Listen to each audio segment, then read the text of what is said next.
વડોદરા મહાનગરપાલિકાની દબાણ શાખા દ્વારા ખંડેરાવ માર્કેટ નજીકના ફ્રૂટ બજારના દબાણો દૂર કરવાની કાર્યવાહી હાથ ધરવામાં આવી હતી। જો કે દબાણ શાખા પહોંચે તે પહેલા જ લારી ધારકોએ સંદેશો મળી જતા લારીઓ ખસેડી દેવામાં આવી હતી। વડોદરા મહાનગરપાલિકાના અનગઢ વહીવટના અનેક ઉદાહરણો ભૂતકાળમાં સામે આવ્યા છે। હમણાં તાજેતરમાં જ હરની બોટ દુર્ઘટનામાં 14 વ્યક્તિઓએ જીવ ગુમાવ્યા બાદ પણ પાલિકાના સત્તાધીશો સફાળા જાગ્યા નથી અને સફાળા જાગ્યા તો પાલિકાની માલિકીની કેટલીક મિલકતો સામે કાયદાના ભંગ અંગે કાર્યવાહી કરવામાં આવી રહી છે।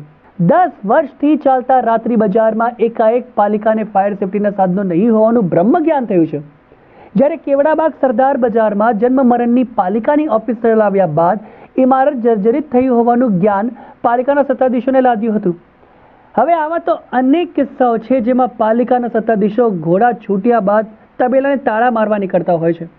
ત્યાં આજે પાલિકાની વડી કચેરી ખંડેરાવ માર્કેટની દિવાલને અડીને રોડ રસ્તા પર દબાણ કરીને ચલાવવામાં આવતા ફ્રૂટ બજારના દબાણો દૂર કરવાની કાર્યવાહી હાથ ધરવામાં આવી હતી। દબાણ શાખા સ્થળ પર પહોંચે તે પહેલાં જ ફ્રૂટના પથારાવાળાઓને માહિતી મળી ગઈ હતી, જેથી તેઓએ સ્થળ પરથી મોટા ભાગના સામાનો ખસેડી લીધો હતો। હવે દબાણ શાખા પહોંચી ત્યારે તેઓના હાથમાં કાંઈ લાગ્યું ન હતું અને તે દેખાડા પૂરતો માલ સામાન જપ્ત કરવાની કાર્યવાહી પાલિકાની દબાણ શાખાએ કરી હતી। હવે અહીંયા નોંધનીય વાત છે કે તરસાલી વિસ્તારમાં દબાણો જ્યારે પાલિકાએ દૂર કર્યા ત્યારથી આજ સુધી ફરીથી ત્યાં દબાણો થયા નથી।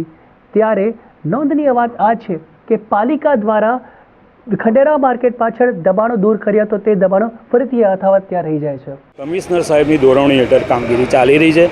માન્ય વોર્ડ ઓફિસર સાહેબ અને ગોયલ સાહેબ વસવા આવી રહ્યા છે। કેટલો જપ્તો સામાન કરવાનો? હા સાહેબ, કેટલો જપ્તો સામાન કરવાનો? અત્યારે ગણતરી એવું કરાય નહીં, કારણ કે બધો આ ગીચ વિસ્તાર ને સિટી એરિયા, એટલે હવે જ્યારે અમે માલ સામાન જપ્ત કરવા મોકલીશું એટલે સંપૂર્ણ વિગત એની મળી જશે। પણ અનધિકૃત રીતે જેવી રીતે ફ્રૂટનો સામાન જે બધો રોડ પર મૂકીને વેપલો કરતા હોય એ લોકોનો સામાન, ક્રેટ ફ્રૂટ ભરેલા હોય તેમજ ખાલી ક્રેટો, પૂઠા, એ બધું જપ્ત કર્યું છે। તેમજ એક 4 વ્હીલ ટેમ્પો આઈશર કરીને જે છે એ પણ જપ્ત કર્યો છે।